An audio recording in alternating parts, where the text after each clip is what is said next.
Sanibona, phinde nginibingelele njena namhlanje ngaleli thuba ngalomzuzu ngalesi sikhathi kule ndawo in this platform ngale ndlela ngaleli thuba futhi ubaba uJehova asithe wasibusisa ngalo because singabantu abanenhlanhla kakhulu ukuthi siphinde sibone usuku lanamuhla luphinde futhi ilanga livele.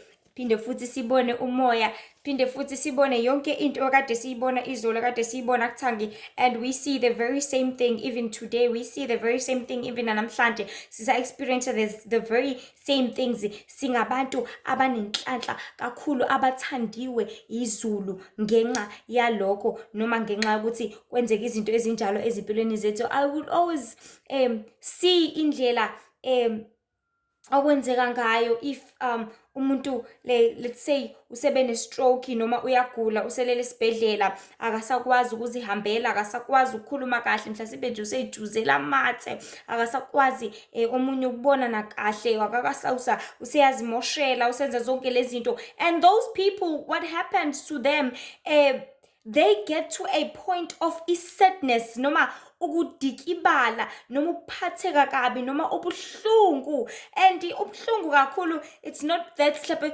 uzobe phethwe ikhanda noma kuzobe kubuhlungu iqolo noma kuzobe, but ubuhlungu azobuzwa kakhulu ukuthi angisakwazi ukuzenzela. I am not in a will form anymore ukuthi ngizihambele. I'm not in a will form anymore ukuthi ngiziphekele, ngiziklinele, ngiziwashele, ngizenzele yonke into engithanda ukuyenza. Kodwa noma sengithi ngizenzela unumber 2 sekukhona umuntu ozobona unumber 2 wami, noma ngithi ngenza unumber 1 khona umuntu ozobona unumber 1 wami. Lento bekade ngiyenza privately, lento bekade ngiyenza ingabonwa umuntu, lento bangithanda ukusuza ngendlela engithanda ukusuza ngayo bengakwenza, but njengamanje I'm not at a will form ukuthi ngikhululeke mangenza lento. Kodwa konke sekuyaziphumela umnesi noma enginakekela noma umntwana wami noma umzala wami noma ubani onginakekela usethi mengibheka abuke anyanye, usethi mengibheka abuke axwaye, usethi mengibheka abuke angathandi, especially when it comes to laba othola ukuthi uzobe eshadile kunkosikazi nomyeni, unkosikazi osegula, kufika isikhathi lapho khona umyeni wakhe osekumele mhlasimpe amphiphe noma umyeni wakhe kumele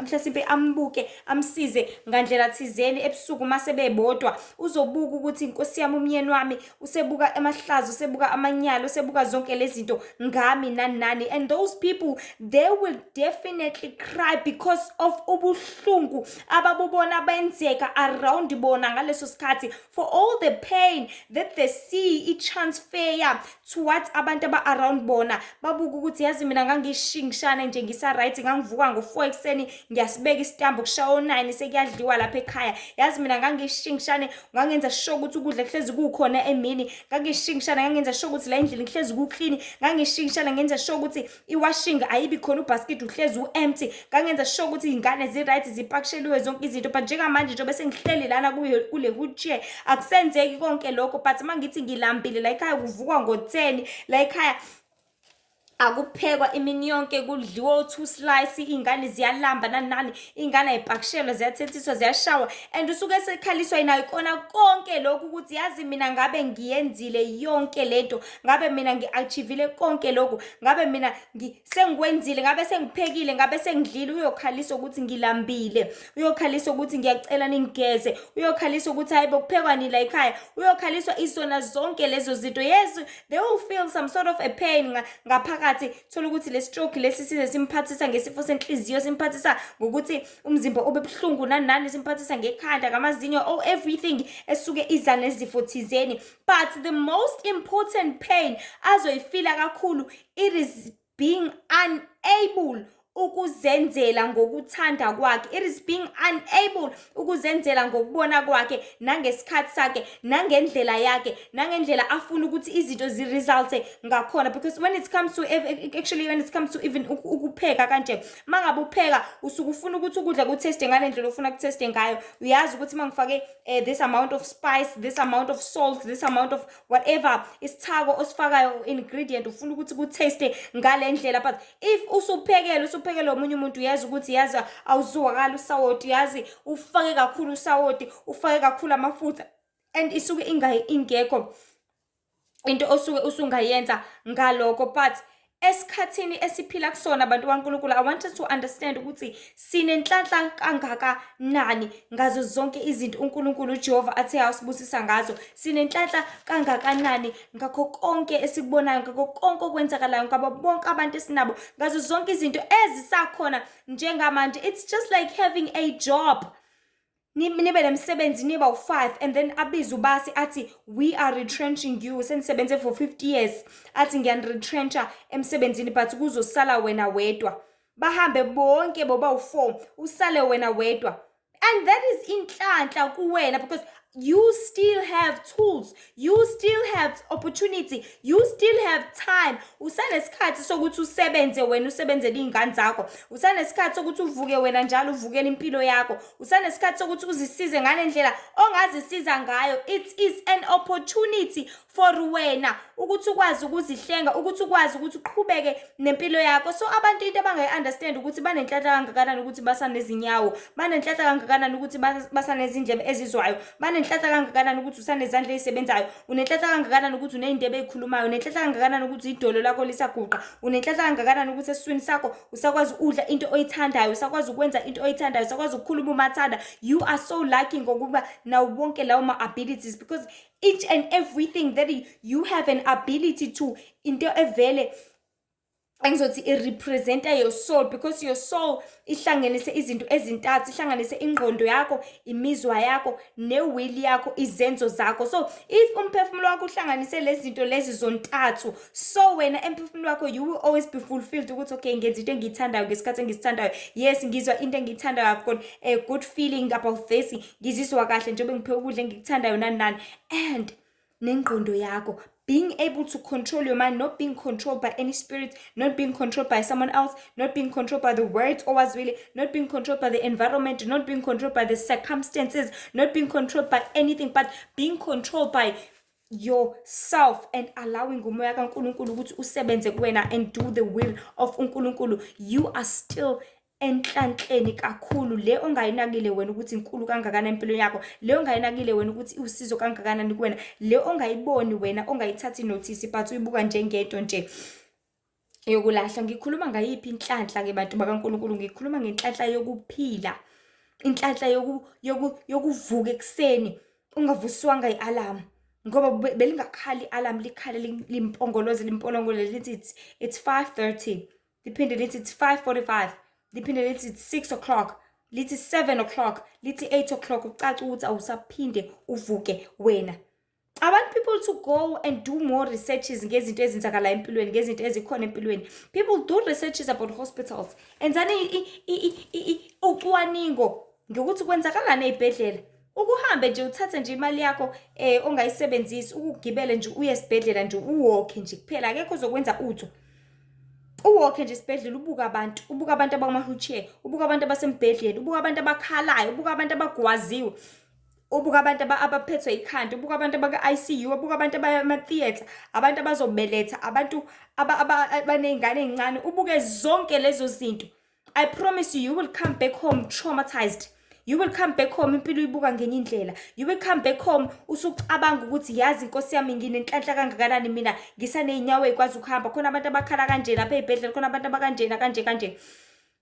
Omunye ubhuti wake wathi, I think ubhuti or umama wathi ubuke uhambe uye ngisho emajele, uyobuka ukuthi abantu bahleli lapha abathandi, uhambe uye ngisho ey'nkantolo uzwe amacala abantu izinto abazenzayo, abazenzile, abaqanjelwa amanga ngazo, abantu kuthiwa wenza ukuthi ubulala umuntu ebengambulalanga, athi omunye umdlwengulile kanti ubemplanela nje itulo ebengakwenzanga lokho. Ubuke zonke lezo zinto ezenzakala emhlabeni, ubuke zonke lezi zinto ezikhona around, ebese uzibuka wena, and you will think you will have all the problems, you will think you have all the troubles, you will think you have all yonke into ingaphezulu kwento, kanti cha, awuyilutho, awukakaboni lutho. Izinto zikhona emhlabeni ziyenzeka, and you are so lucky because usahlala kini, because usadla uphuthu nenyama yenkukhu, uphuthu nenyama yenkomo, udle isalad like ikhoslo, udle ithanga, udle ubeetroot. You are still so lucky because usavuka wena uthatha i-remote DStv uthi chofo channel 164, channel 161. You are so lucky. And indlela onenhlanhla ngayo awuyazi wena, awuyiqondi futhi awuyiboni wena. futhi awi-realize because wena uzitshela ukuthi emhlabeni nje kuyayiphilela nje umuntu ohleli lapha esibhedlela uthanda kwakhe ukudla kwakhe nani umuntu ohleli endaweni ukuthi kanti people, there are many controls akhona lapha emhlabeni. There are many things that influence izinto ekuthenini zenzeke. There are many things as influence ekuthenini kube nama-circumstances akhona njengamanje, kube nezinto ezenzakalayo njengamanje, kube nezinto esiyibonayo njengamanje, kube nendlela esihamba kuyona njengamanje, kube nemphumela ebakhona esingayithandi singabantu njengamanje. Why? Because izinto ezenzakalayo lapha emhlabeni njengamanje sekubusa kakhulu many spirits angaphezulu agxishele abantu ukuthi adile nabo ngendlela eyisimanga, adile nabo kakhulu futhi unaqala adile nabo ngezinto eziningi, ngezinto ezinkulu ezisabekayo ukuze enze njani aqede nyanga abantu, aqede uthando kubantu, aqede konke uzwana, ubumbano nokubekezelelana, aqede zonke lezi zinto lezi abantu eziveza ubunkulunkulu kubona. So bantu baNkulunkulu, we need to understand ukuthi sinenhlahla kangakanani. If usavuka ekuseni usakhuluma, you are so lucky. Uvuka ekuseni usaphefumula, you are so lucky. Khona abantu asebesema moshwari njengamanje. Khona abantu asebephefumula umphefumulo wokugcina njengamanje. Khona abantu esekuthiwa siyaxolisa akasurvivanga, siyaxolisa she didn't make it, siyaxolisa ingane yakhe kwenza. There are many things bantu baNkulunkulu ezenzakalayo ngalesi sikhathi siphila kusona njengamanje, and if people do not want to wake up, bavula amehlo abo babuka ukuthi kwenzakalani emhlabeni and yonke lento eyenzakalayo izongi-influence kanjani noma izongiphatha kanjani mina, then you are so sleepy, then ulele and then uwisiwula. Because abantu abaningi yazi baba nale mentality leyo ukuthi if izinto zenzeka lapha ngaphandle, into yenzeka lapha mina ngihlangane nayo, if into yenzeka lapha kamakhelwane mina ngingenaphi, yenzeka lapha, oh yenzeka ngaphesheya, oh so what, then what? Yazi, I tell you something, if into izokwenzeka around you noma izokwenzeka uyibone, there is a chance yokuthi nawe ube influenced ngayo. It's like having mhlawumbe thola ukuthi kuzokhulekela umuntu obekade enedimoni nanani ne, so lo muntu obekade enedimoni mezo mhlawumbe nizobamba isikokela kanje uzokhulekelwa, akhulekele umfundisi, akhulekele umfundisi, akhulekele umfundisi. Obviously ngenxa ukuthi abantu abazi abaqondi, they will relax. Thola ukuthi umfundisi uzokhuleka yedwa, and umfundisi is the only one who will be saved from this demon, because leli demon mase lizophuma la kulo muntu, kulabantu laba bayisikokela bamroundile lo muntu lo, lizofuna ukungena to any one of them, lizofuna another room, elinye igumbi la lizohlala libuse khona. That is why in missions like that or in ministry afana nalawo kuye kuthiwa abantu bonke abakhuleke, because this demon will influence itself noma lizosaphasa lifune another place to stay. So if uzoba kwi-environment ekanjalo noma kwi-situation efana naleyo lapho khona kuzoba nomuntu ngaphakathi ozobe ekhulekelwa, kukhishwa a certain demon kuyena, ebese we are relaxed ona ngaphandle ukuthi hayi vele idemon likuyena, vele uyena ukuthi nani, I promise you that demon can go from that person to come to you exactly at that point in that time. Leli demon lingasuka kuyena ngaleso sikhathi lisukela ukuthi lizongena kunanoma ubani who is weak, because abantu lapha emhlabeni into abangayi-understand ukuthi imimoya ifuna abantu ababuthakathaka, ifuna abantu abaweki, ifuna abantu abangakhuleki, ifuna abantu abangenandaba, ifuna abantu abazibayo, ifuna abantu abanganaki, ifuna abantu abangabuki, bangabukisisi, ifuna abantu abangaqapheli, ifuna abantu abafocus ezintweni ezahlukahlukene. Kufana noma uzowela umgwaqo, into esesifundiswa na remember nje at school ekithi kuthiwa you must look, you must listen and you must think before you cross. But onganakile yena, they will not look, or if bebuka bazobuka nje bathi shende, kanti lapha ufundisa ukuthi you look right, you look left, uphinde ubuke right foot, and then when you look, when you listen, when you think before you cross. But if you do not think, because many people do not think njengamanje, the only thing they think about it's food, it's money, fun and all these things. They do not think ngezinto ezibalekile, izinto eziphathelene nemphefumulo yabo, izinto eziphathelene nabo spiritually, izinto eziphathelene nokuphila kwabo futhi okuphakade. They do not think about those things. In as much as futhi they look but ababoni kahle. Thola ukuthi umuntu uyabuka athi oh Jeb, oh yeah, uzothi ebuka imoto Jeb uthi uyabuka isidla isizokushayisa boo, because utheni uthe Jeb. So kufana neqiniso likaNkulunkulu njengamanje bantu bakaNkulunkulu indlela libukeka ngayo abantu balithi Jeb oh uyashumayela balithi Jeb oh uyavangela balithi Jeb oh uyathandaza balithi Jeb they do not see and understand ukuthi these things ezenzakalayo lapha emhlabeni we need to not overlook izinto ezizoba usizo kithi because at the end of the day yithi esizolimala yithi esizoba nenkinga yithi esizokhala futhi kusasa the fact that you do not see ukuthi unenhlanhla kangakanani wena muntu ngokuthi uyaphila ukubuka nje ukuthi oh Jeb ngivukile namhlanje kuseni oh sicefe sempilo sesisavelelwa ilanga sesisavelelwa imvula yonke into uyibuka njengesicefe yonke into uyibuka njengento nje uyibuka uthi Jeb then that is where you will not realize ukuthi unenhlanhla kangakanani and you will only realize when it's too late if ungazani noNkulunkulu njengamanje lesi sikhathi sokugcina uzorealize sekulethi kakhulu umuntu kaNkulunkulu uzorealize isikhathi sesingasekho umuntu kaNkulunkulu uzorealize kusingasenzeki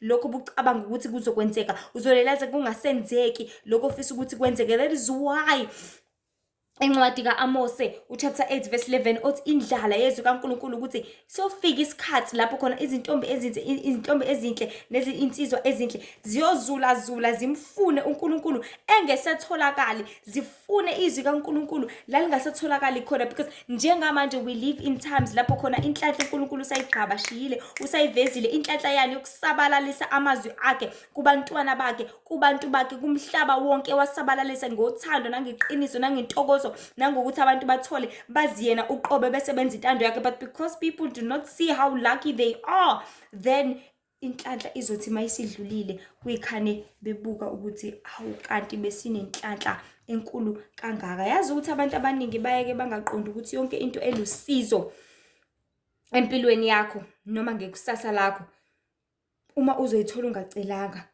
noma uzoyithola uzonikwa nje mhlasimpe ulethelwe yona nje ulethelwa ngetray into eyinhlanhla leyo kakhulu futhi number 1 awicelanga number 1 bungazi uyayidinga number 2 awikhokhelanga that is so you are so lucky yazi kufana ne situation lapho khona ingane homeless ingane lahliwa sorry by the way our topic ithi ukwazana noJesu inhlanhla enkulu so kufana nengane lahliwe thola ukuthi izolahla nje umama uzeshiya edolobheni ishiya eclinic ishiya etoilet ishiya noma ikephi oyithathayo ayihambise ekhaya labantwana in the children's home or villages ifike nje leyo ngane isancane mhlawumbe isanezinyanga luckily enough kube khona abantu abazoyi-adopta nani so labantu uma beyi-adopta beyikhulisa beyinakekela beyondla beyenza yonke into abathanda ukuthi bayenze kuyona yona number 1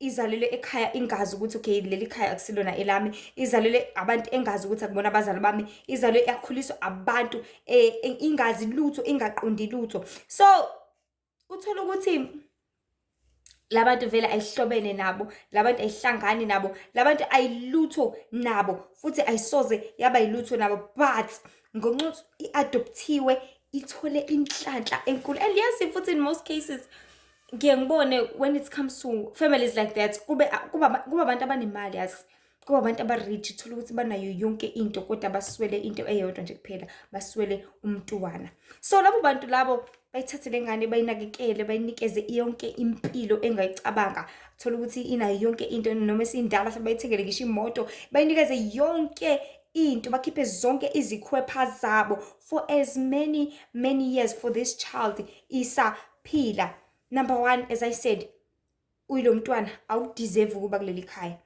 awudeserve ukuhlala la kule subsidy mhlawumbe uma wakho wakulahla umuntu nje wayehluphekela mhlawumbe ukulahliswa nayilokho awudeserve ukuba kule subsidy awudeserve ukudla lokudla awudeserve ukuthola le mali every day awudeserve ukuba leli kamero awudeserve ukuphila kulomuzi omkhulu kangaka awudeserve zonke lezi zinto ozitholayo definitely we deserve because akusikhona ikindla akusibona abazali bakho akubona abakuletha kulomhlaba akubona aba responsible for wena so you do not deserve this number 2 you do not deserve this love lolu thanda bakunikeza lolu ukuthengela zonke lezi zinto lolu thanda bakunikeza lolu ukunakekela mntana munjani hawu Nkosi yami bakithi mntana how was school today kwenzakaleni uxoxele and yazi abantu abazali abakanjalo ibona abantu ababa nesikhathi for iy'ngane, ibona abantu ababa nesikhathi for ukutshengisa uthando langempela, ibona abantu ababa nesikhathi for ukubumbana kwangempela. Yazi ibona abantu engizothi mina ba-genuine, ba-real ngendlela eyisimanga, because those are the only people abasuke benothando lwangempela leqiniso, lolu olungathengwanga, lolu angalona ifeki, futhi lolu olungapheli. So you do not deserve this love because ulahliwe phela wena. You do not deserve all this treatment because ulahliwe phela wena. Mhlawumbe ekhaya kini, ekhaya ngqo kini ngabe bakutreat kanje. Ngabe mhlawumbe ukha amanzi emfuleni ekuseni, wena uklinayo la ekhaya, wena wenza yonke into, kanti la ekhaya urelaxile, kunanogogo osizayo la egcekeni, kunanobhuti osizayo la egcekeni, osizayo khona osiza endlini, khona osiza emnyango, wena wedwa ingane uyanqongoloza.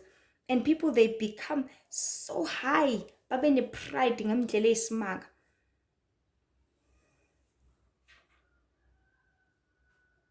And the unfortunate part, uthola ukuthi enenhlanhla kangaka, uthola ukuthi umuntu uma semdala angayiboni le nhlanhla yakhe ukuthi benkulu kangakanani, angaboni ukuthi benikeza ithuba kangakanani, kepha abashaye ngakho ebusweni labazali uma sebemtshela ukuthi kahle kahle awuzalwanga yithi, kodwa sakuthatha endaweni yokuthi sakukhulisa kanje kanje kanje. Asanganeke umuntu esanganisa ukuthi kanti sibona abazali bami kanti nobani nani nani, abese yashintsha akhukhumale.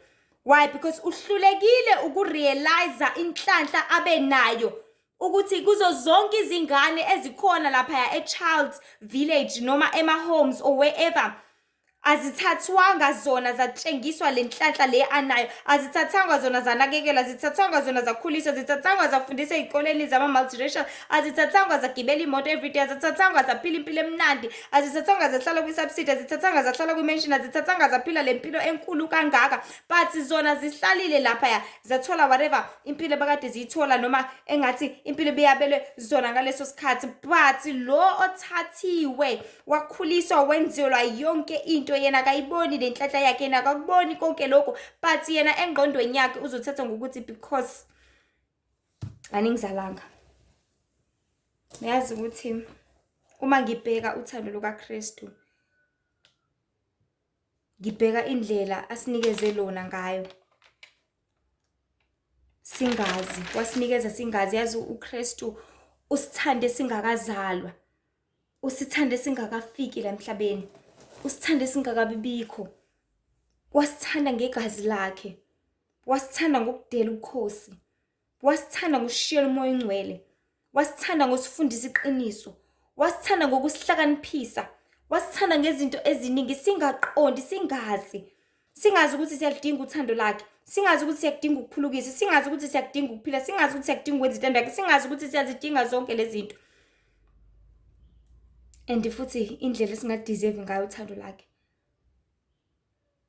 bonakala ngokuthi sihlezi simshaya ngalo, bonakala ngokuthi sihlezi njalo uJesu mekuvusa ekuseni wena futhi uphinde umgxeke kuthi le mpilo futhi yazi ngiyayizonda impilo.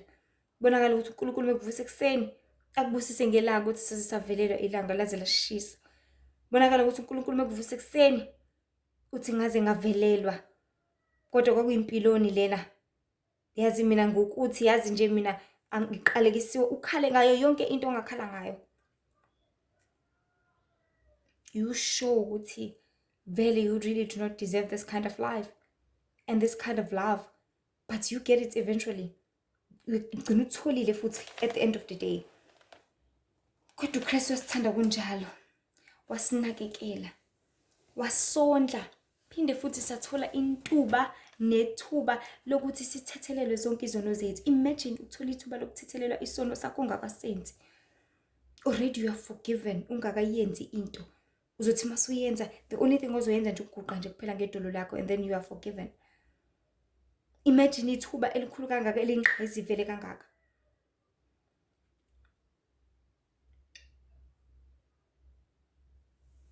Zisulwe zonke izono zethu. Imagine usule yonke ukona kwakho ngegazi nje lo yedwa, kususwe konke, kube ngazuthi awukaze wona ufane njengomntwana omncane. So njengamanje sesiphila kwesibi kakhulu abantu bakaNkulunkulu isikhathi lapho khona ukwazana noJesu akusabukeki njengenhlanhla, kuphela sekubukeka njengejoka kubantu abaningi. Ukuya enkonzweni sekubukeka njengejoka ukuthi hawe ma ngeke kubanda kabi. Ukukhuleka sekubukeka njengejoka ukuthi ngivuke ebusuku ngikhathele kade ngibuye emsebenzini ngiqale phansi ngikhuleke ngeke ngize ngikwazi. Ukufunda izwi sekubukeka njengejoke ukuthi awe ma ngeke. iBhayibheli nje lihlala lidliwe iy'ntuli emadroweni emizini yabantu. Lihlala lidliwe iy'ntuli whatever la iy'ntuli zingalidla khona noma ey'tolo ligcwele iBhayibheli but sekubukeka njengejoka. Athi umuntu hawu ngingakhipha u-200 wonke ngikhiphele iBhayibheli. Shame ngeke ngize ngikwazi. Uyabona nje lo 200 ngathenga u-1 no 2 no 3 abale izinto ezi-useless. Thola ukuthi uzobala athi ngaleyo 200 ngathenga impuphu ne-rice lento ezophela kusasa.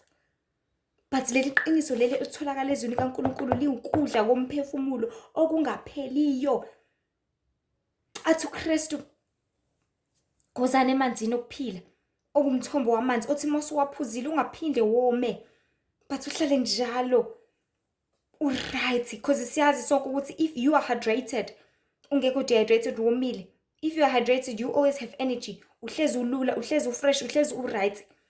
Sithola yonke into ezweni kaNkulunkulu because it is a manual for thina. Sithola yonke into ngathi, sithola yonke into ngemvelaphi yethu, sithola yonke into ngekusasa lethu, sithola yonke into ngempilo esiyiphilayo, sithola yonke into ngokuthi kumele siyidleni sihambe phi senze njani. Sithola yonke into ngeBhayibheli izwi kaNkulunkulu eliyimanuali yethu uqobo. So singabantu sizothini? Uzawufuna ukulifunda izwi kaNkulunkulu because abantu baNkulunkulu you need to understand ukuthi ayikho into eyijoka ngokwazana noNkulunkulu nokwazana noKristu. But njengamanje ngiyazi sekubuka njengejoka kubantu abaningi ukuthi ngiye enkonzweni ngiphuthuma emsebenzini sekuyijoka. And there's this song elithi I remember nje ngibhala this topic the Lord brought it ngaleli culo ukuthi ukukhonza inkosi uJesu inhlanhla leyo. Yazi I remember ukuthi people used to see it as so lucky ukukhonza inkosi uJesu back then. Kwakubuye kuyinhlanhla enkulu kwazana noJesu. Ha usubhabhadisa usisindisiwe ha. Hawe ma unenhlanhla. Hawe ma usuhlengi homa yazi unenhlanhla yazi unethuba elikhulu kangakanani. Because usindiso bantu baNkulunkulu yazi kuyini kufana nokuthi if nisemotweni nihamba niba u15 eTexini igingqike bafe bonke bo14 usale wedwa. That is inhlanhla. That is ukusindiswa. That is ukwazana noJesu. That is what uJesu wants from us njengamanje. That is what uJesu is seeking from us njengamanje. Ukuthi sifune usindiso. Incwadi Isaiah 55 isimemo sosindiso uthi wenina nonke wozani nithenge ngaphandle kwemali nifunelani inzuzo yesikhashana kwinto enganelisiyo na. Athi verse 6 mfuneni uJehova esenokuthola nimbize eseseduzane. Omubi makashiye indlela yakhe yebo ashiye yonke imicabango yakhe uzokwenza ukuthethelelwa okukhulu another nhlanhla futhi kuthiwa shiya imicabango yakho khona uzothethelelwa. You are being told ukuthi woza uzoxolelwa. Woza uzoxolelwa kufana nengane mayonile lapha ngaphandle. Itshela ukuthi wema ngizoshawa ekhaya athi usisi wakhe woza uzoxolela uma. Iyasaba vele. Iyasaba because iyazi ukuthi yonile. But libe litshela ukuthi woza uzoxolela. And ayitshele nomama athi woza ngeke ngize ngishaye. It's okay ngeke ngize ngishaye. Aze sethu uswazi phambi kwayo elilahle.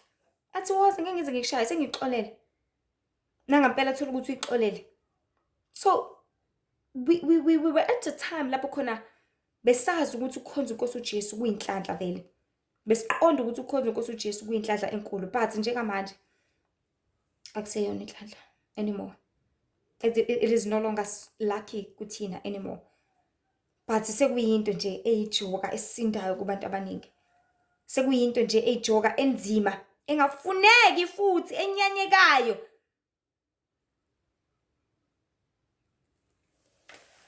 Anything and everything uNkulunkulu asiyaleza ngayo isiyathatheka njengehlaya, isiyathatheka njengento, isiyathatheka njengento enganakeki, engafuneki, into esindayo ukuthi uhambe shumayela ungeke ngize ngikwazi. Uhambe khuleka ngeke ngize ngikwazi. Uzila ukudla ngeke ngize ngikwazi. Bakubuka njengejoka. watheza ukwazana noJesu kuyinhlanhla enkulu, abantu abangayinakile, abantu abangayiboni, abantu abangayinothisi, abantu abangayirealize ukuthi iy'nhlahla enkulu kangakanani empilweni yakho, iy'nhlahla enkulu kangakanani oyidingayo wena muntu. You need uNkulunkulu every day, you need uKristu each and every day, ngoba I promise you one thing, nothing lasts forever. Yes, kuyinhlanhla njengamanje, but kusasa izobe singasekho, izobe sigone. Kuyinhlanhla njengamanje usathandiwe wena ngezwi kaNkulunkulu, usathandiwe wena, usalandelwa wena, usaphipha wena, usaphemporisha, usalethelwa ngesoso. But if ukuxhaphaza lokho, ungakubongi lokho, unga-appreciate lokho, ungatshengisi ukuthi uyamthanda nawe uKristu, it will fade away. Kuzophela nya, kuzohamba kuphele ngakho. And leyo nhlanhla leyo, you will only see it masile kude ukuthi hawu ma, kanti benginenhlanhla engaka, kanti benginethuba elingaka, kanti uNkulunkulu bengabe lokukhulu kangaka. Because you failed ukukubona wena, you failed uku-experience wena usaphila, you failed to realize and see everything. Because kusamnandi akithi, emhlabeni kusamnandi, kusayijolwa, kusaphuzwa, kusabhema, usavuka, usalala, kusamnandi, usayibukela leyo TV. And many people banama DSTV njengamanje, many people banama flat screen, many people, they have everything they want, everything they seek, everything they require, they desire, everything bayifunayo. And i-DSTV keeps you company whole day. Ama-channel amaningi angaka ungabuka nanoma yini. And ngiphathi-ke yama-movie ku-Universal Studio bani, amabhayisikobhi mzansi lokishini, whatever. Kunazo zonke izinto, kudlala kuphinde amalokishini bhayisikobhi aphinde kuphinde enye, kuphinde enye, umuntu uyayibuka uzibona yena kusamnandi usatanasa. Kusamnandi usasebenza, kusamnandi emsebenzini yehla nenyuka nyavuka, but uyazi ukuthi le contract u5 years kuphela and uyabona ukuthi seku4.5 years.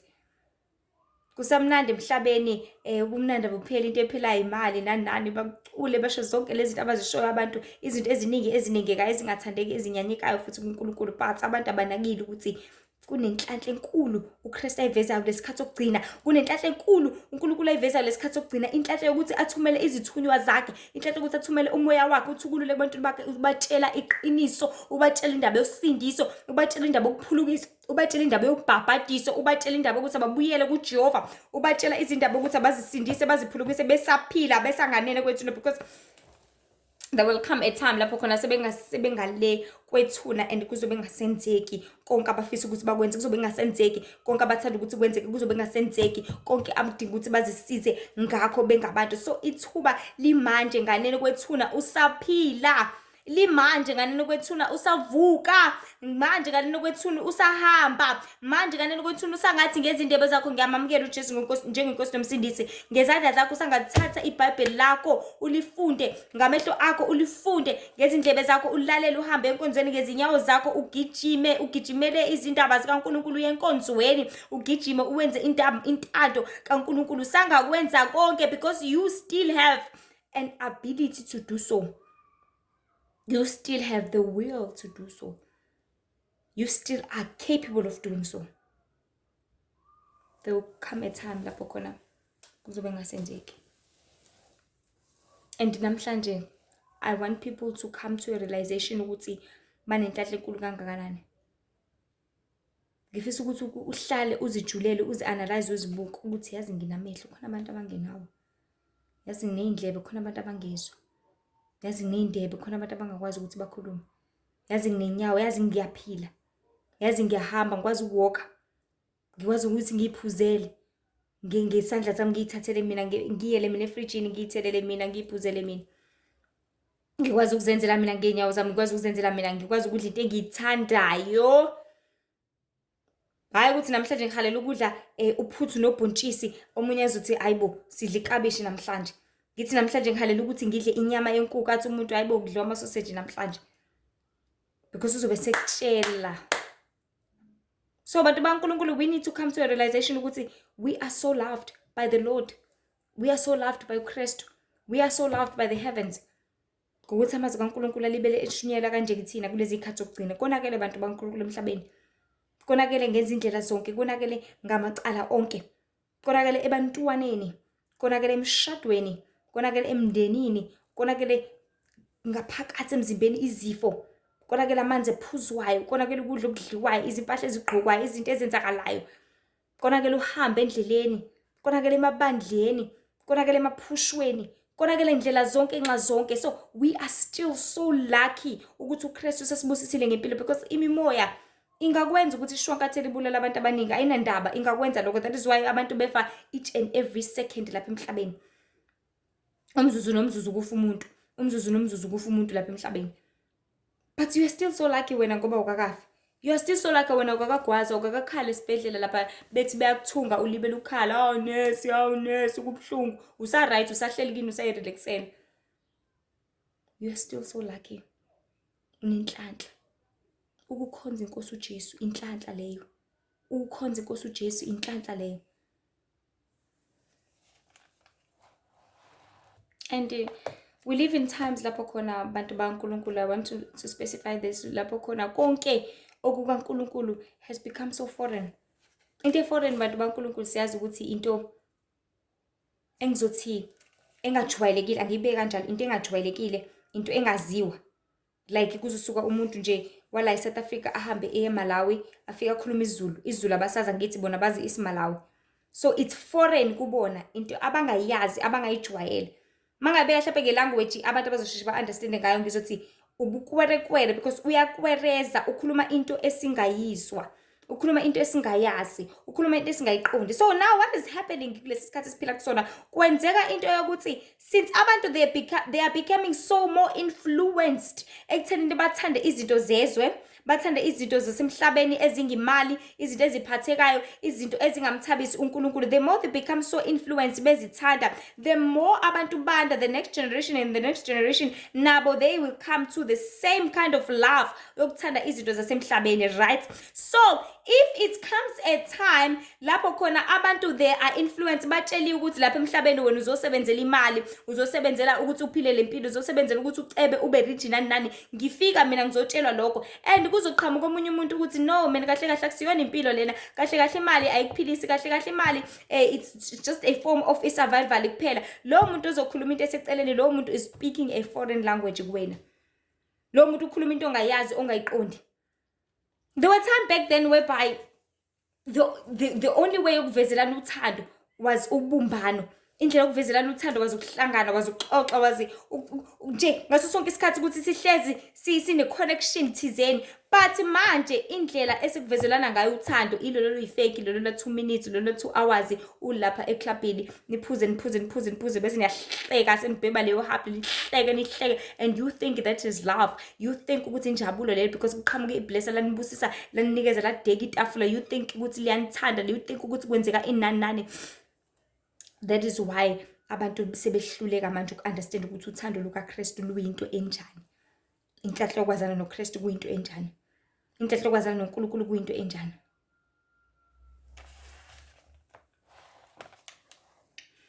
So this kind of love now has become so foreign. Sekuyinto eyisikwerekwere. Umuntu mezokhuluma ngothando laKristu ukuthi thandanani, nibe nokuthula, nizwane. It's so foreign because hello, hlanganaphi? Ngithanda ubani, why should I do that? Because I need to go and work for money, I need to go and do this. Uthando laKristu is no more. Njengamanje people do not show love lo lukaKristu. They do not show compassion, ukuzwelana. And definitely they do not show helping each other, ukusizana. But umuntu sizoyisizayo, yazi ukuthi umyalelo sathane loyo, ukuthi umuntu sizoyisizayo uyena sathane osho leyo nto leyo. uKristu akazange azasho lokho, but wathi asisize ngaso sonke isikhathi. Ompofu umazi ukuthi uyaphiwa, olambile umazi ukuthi uyamabela, ogulayo wazi ukuthi uyamnakekela, osenkingeni wazi ukuthi uyamhambela. Because uKristu uyazasho ukuthi ngangilambile nanganginikeza ukudla, ngangiboshiwe nangangihambela, ngangigodola nangangembesa. So the kind of love uthando lukaKristu, it is showing compassion, it is showing love, it is showing passion ukuthi ngampela into uyenza kugqozu nangothando. Nangijisekele, you know, we used to live in times lapho khona where abantu mabesiza abantu they will come, thola ukuthi uzosiza ugogo thizeni, mhlawumbe umlethele igrosa nani bese uyahlala naye. Niyoxoxa, akuxoxise ngisho kuthiwa ubhizi nani ngempilo nani driver imoto enkulu kangaka but uhlale naye nje. Nixoxe kube mnandi. But manje, I do not know the kind of world esesikuwona abantu baNkulunkulu. Because sesiphila esikhathini lapho khona yonke into esiyaziwa njengamanje inkohliso, amanga. Ukuthi ngiyakuthanda umuntu ebengakuthandi kanti ukuthandela ukuthi, you know, in your bed or in his bed. Ukuthandela ukuthi uzozuza something ngawo because you've got this, ingane eyemeya, ingane, you know. Sekuyakhohlisana njengamanje. Yona into esiyaziwayo lapha emhlabeni inkohliso, amanga. Because ikona sekwandile, kwande kubantu abantu bakhohlisiwe ngemali, bakhohlisiwe ngamanga, bakhohlisiwe ngazo zonke lezi zinto. People, please hear me clearly. I'm not saying there's something wrong with money because it is a way of survival in these last days or in this end time. But I'm saying the love of it, loving it ngaphezulu koNkulunkulu, ngaphezulu kukaKristu, ngaphezulu kwempilo yakho, that is when it becomes a problem. That is when it becomes a trouble kuwena. Ngoba usuthanda yona ngaphezulu kwayo yonke into. Andike besizwe kaNkulunkulu ngoKristu lithi lapho khona ingcebo nenhliziyo yakhe lapho. Where there's your fortune, that is where your heart is as well. So la khona yonke into oyithandayo, yonke into eyingcebo yakho, nenhliziyo yakho iphakathi ngo. Because ufuna ukubona ukuthi lento oyisebenzelile kuzokwenzakalani ngayo. Ufuna ukubona lento oyisebenzelile kuzophelela laphi ngayo. Ufuna ukubona lento oyisebenzelile kuzokwenzeka ini. So amanga, inkohliso esiyandile kakhulu emhlabeni, nokulahlekisana, nokuluthekisana nako konke okubi.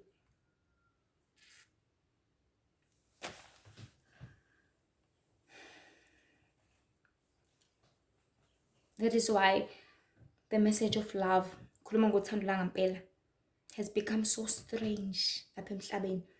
Seli-strange ngendlela esimanga. Uma ukhuluma ngothando nje ukhuluma ngento engaziwa. Ukhuluma ngento edidayo, yini ngempela uthando? Uthando utshela umuntu ukuthi uyamthanda. Okay.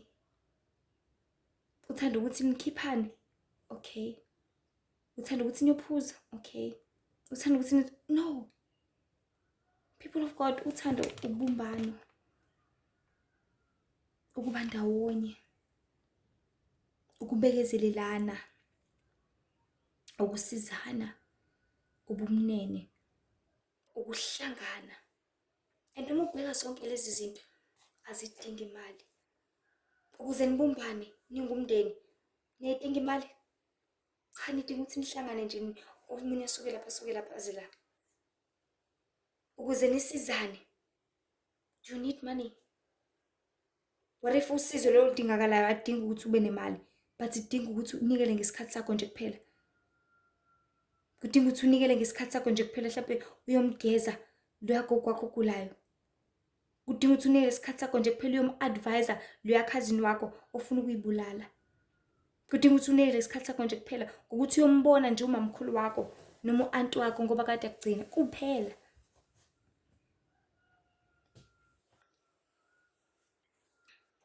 Ubumnene. Ngabe simneneni bantu siphansini ngale ndlela yokuthi ungamenzelana noma yini omunye umuntu. Ungenzela noma yini ukusiza omunye umuntu. Ngabe simnene enough.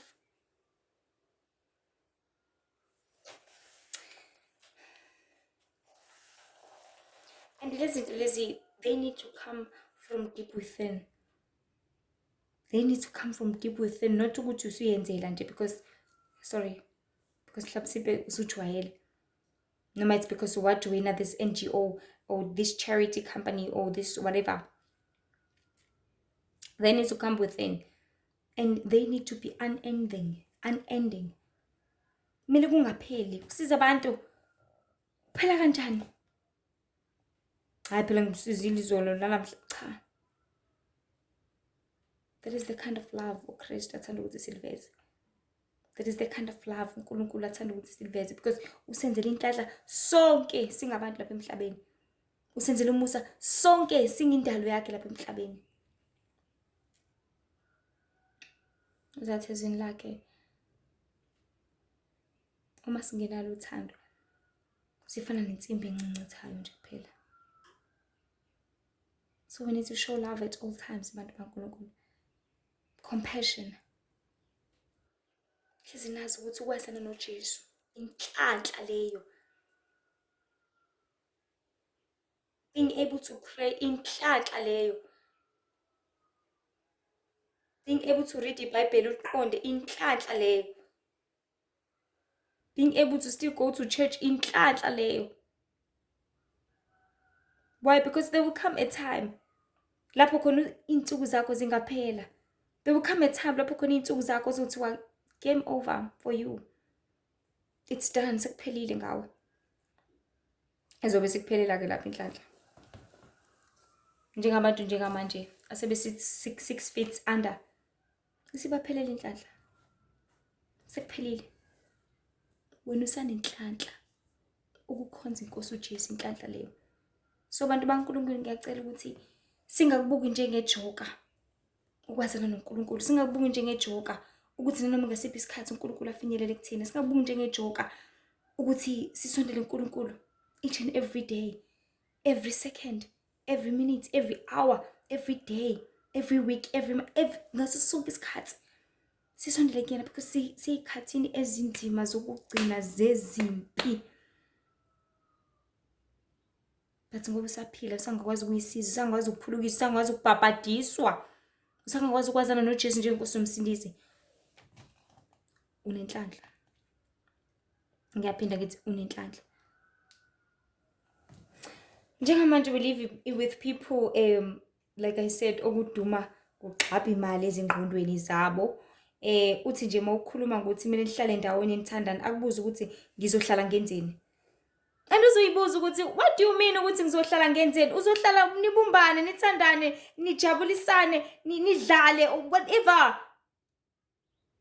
And all those things sizithatheka njengezinto nje ngizothini ezi-useless, izinto mhlawumbe ezenziwa yizingane, izinto ezingamsebenzi kwalutho, ezingasho lutho.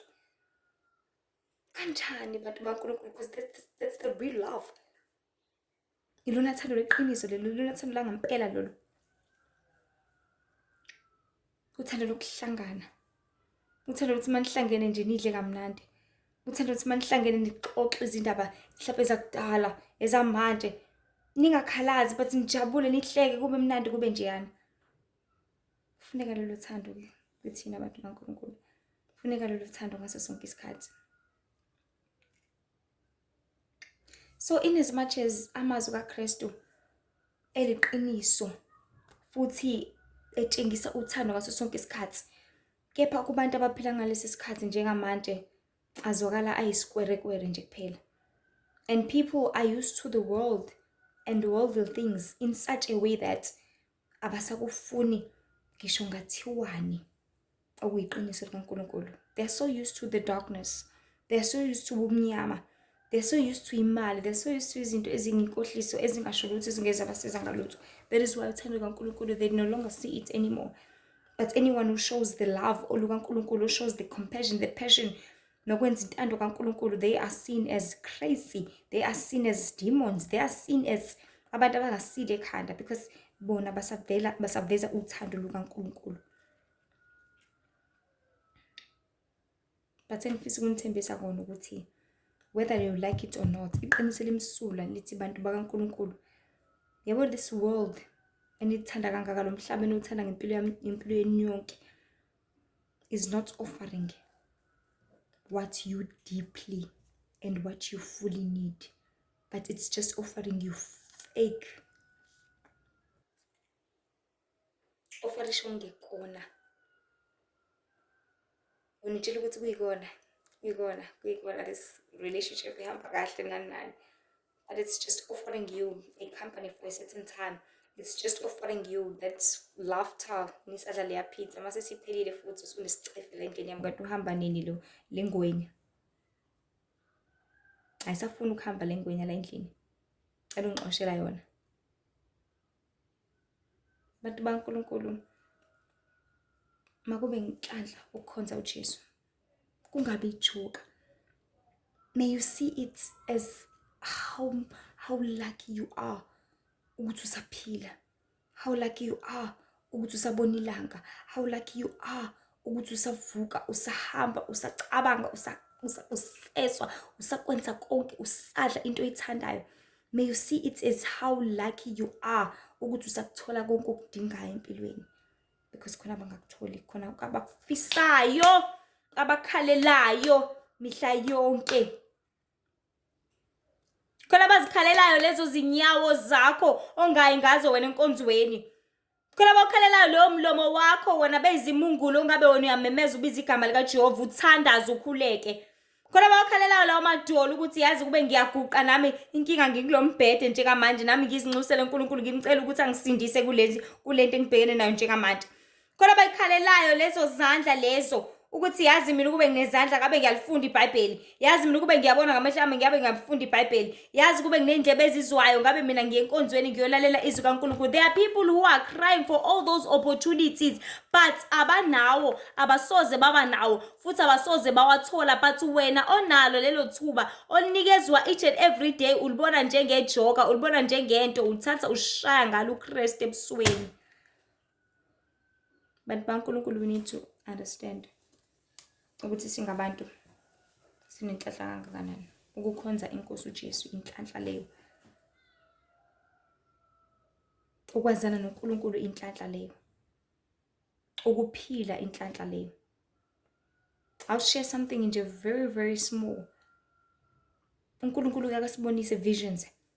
Akavumele people abangale kwethuna so we can have connection with them.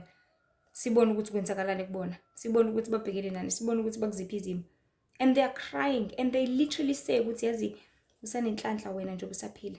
Usanenhlanhla wena nje ubusakholwa. Usanenhlanhla wena nje ubusanoNkulunkulu. Umbambisise loNkulunkulu wakho ngoba uyokusiza. Because bona sebelahliwe abaningi babo. Bayahlupheka abaningi babo. Bayakhala abaningi babo. Basezinkingeni abaningi babo. Because they failed to see inhlanhla yabo besanethuba lokuthi bayibone. They failed to work ngezandla zabo besangakwazi ukuthi bazisebenzele bazisize. They failed ngezindebe zabo ukuthi basondele kuNkulunkulu benze intando yakhe. They failed ngezinyawo zabo. They failed. Fana nomuntu emsebenzini ofailile waxoshwa. Mase sengaphandle uzobabuka abasesebenza ethi bafethu nubambe umsebenzi yazi ngisanenhlanhla. Let us underline the word inhlanhla. Lucky. You're so lucky. Number 1, ayiweleli nanombani inhlanhla. Number 2, ayiweleli nangokusiphi isikhathi. Number 3, ikiwelela umuntu ongayideserve. Unikezwa ungayideserve. Unikezwa ungazi ukuthi ayidinga. Unikeza like it's just like growing ekhaya elifortunate. Ukhule kuleli khaya ezinye ingane zihlupheka. Ize ishe ingane ethi unenhlanhla wena. Unenhlanhla ngoba esikoleni uphatha isinkwa esinekukhumba noletisi notamatisi nocheese. Phathe ijuice bathi yini sir fruit sir juice whatever le juice ebizayo. Unenhlanhla wena mina ngiziphathele nje uphuthu nemfino engakuthandi. Athi omunye unenhlanhla wena ngoba usanomama nobaba. Usanabazali. Usanabantu abakutshela ukuthi bayakuthanda. Usanabantu abakunakekelayo. Usanabantu okukhala kubona uma udinga imali. Usanabantu okukhala kubona uma udinga usizo. Usanabantu okukhala kubona uma ugula. Usanabantu okukhala kubona unenhlanhla.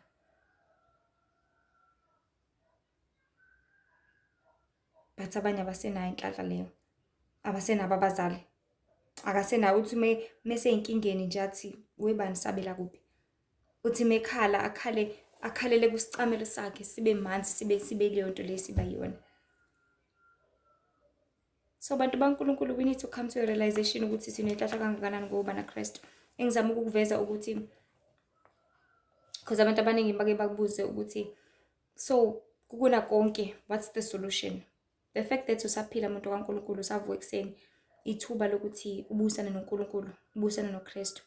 Ithuba lokuthi ungakabhabhadiswa ubhabhadiswe. Come back to the Lord. Buya kuJehova. Usindiswe, uhlengwe, wamukela uJesu njengenkosi nomsindisi.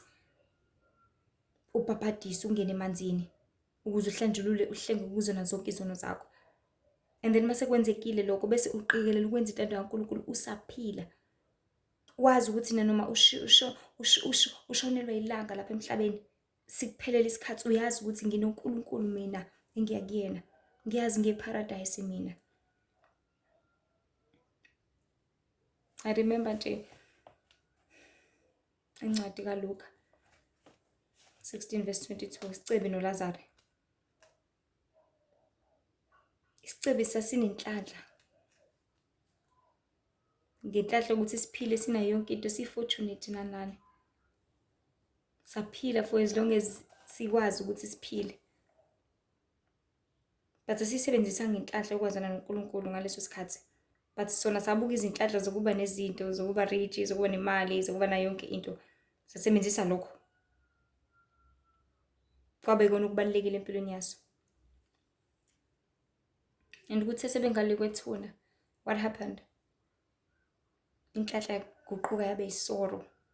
Because yena ufocuse ezintweni zasezweni. Wanakela zona, wathanda zona okudlula impilo yakhe. Imphelele manje inhlanhla. Useyacela baba Abraham, ngiyacela ngicela ngipha amanzi. Baba Abraham, ngiyacela nekuyihlobo zami. And ayiseke inhlanhla, akusekho ongenzeka, bamtshela kahle ukuthi sihlukanise ugange la. Akekho suka ngaleza ngala, akekho suka ngala ezangale, so relax. So bantu baNkulunkulu, unenhlanhla mawusaphila. Unenhlanhla mawusangasindisi, mawusangenza kangcono. Unenhlanhla mawusavuka ekuseni. Unenhlanhla mawusabona ilanga. Unenhlanhla mawusahamba, unenhlanhla mawusenza konke ongakwenza, because at the end of the day uzenzela wena. Hlaze sazi ukuthi lapha emhlabeni umaziphilele, umazifele. Ukona konke. You live for yourself, you die for yourself. So ngibuza ukuthi ekuphileni kwakho, do you realize how much lucky you are? Do you realize umusa uNkulunkulu akwenzele wona? Do you realize the grace kaJesu ngokuthi akufele? Uqhubeke wona kufele, uqhubeke wona kuncengele, uqhubeke wona kuncengele. Uphila lapha emhlabeni wenza zonke izono, uyiphula yonke imiyalelo eyishumi. Athi ungebe, ungabulali, ungaphi, ungafakaza amanga, ungafisi nje amakhelwane akho, ukhumbula usuku leSabatha, ungcwelise, ihloniphe uyihlo nonyoko, izinsuku zakho zande ezweni, ungaliphathi ngezi igama likaJehova, ungabi nabanye uNkulunkulu, ungazikhothameli, ungazikhonzi. Uyiphule yonke leyo miyalelo leyo. You are so lucky because you are still alive.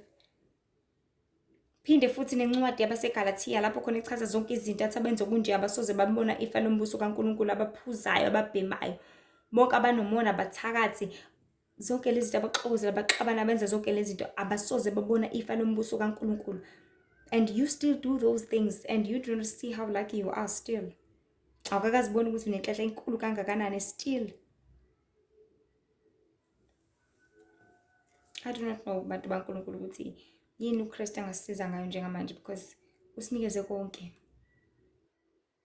But if singezoyibona inhlanhla asenzele yona, inhlanhla sinayo empilweni zethu, inhlanhla sinayo ukuthi sisashunya yezwe izwi kaNkulunkulu, lisesifikele endlini, sasingqongqozela, lisesifikele emafonini, sasicroll ubuke, hayibo naku futhi enye ivideo, hawu nayo enye futhi. Awukakayiboni leyo nhlahla, izothi singasekho uzozisola. So bantu baNkulunkulu nje, ukwazana noJesu inhlanhla enkulu leyo. Bantu baNkulunkulu, inhlanhla enkulu, ngiyacela singayithathi kancane.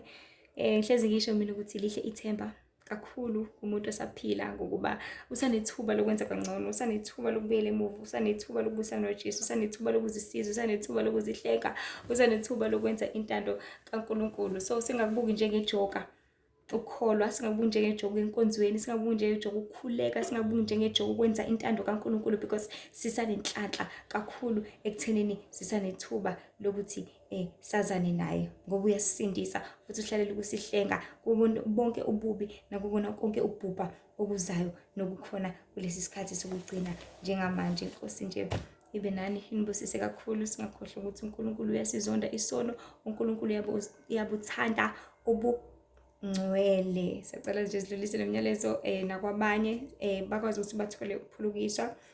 And one thing I want to specify, there are other platforms futhi, which is TikTok, Lihle Ithemba, Instagram and Facebook, uLihle Ithemba Mzobe. If ningathanda nje amanye ama-messages ngokwaNkulunkulu in short clips, Nkosi nje ibe nani inisize kakhulu. Nihlezi nazi ukuthi ukwazana noJesu inhlanhla enkulu. Amen.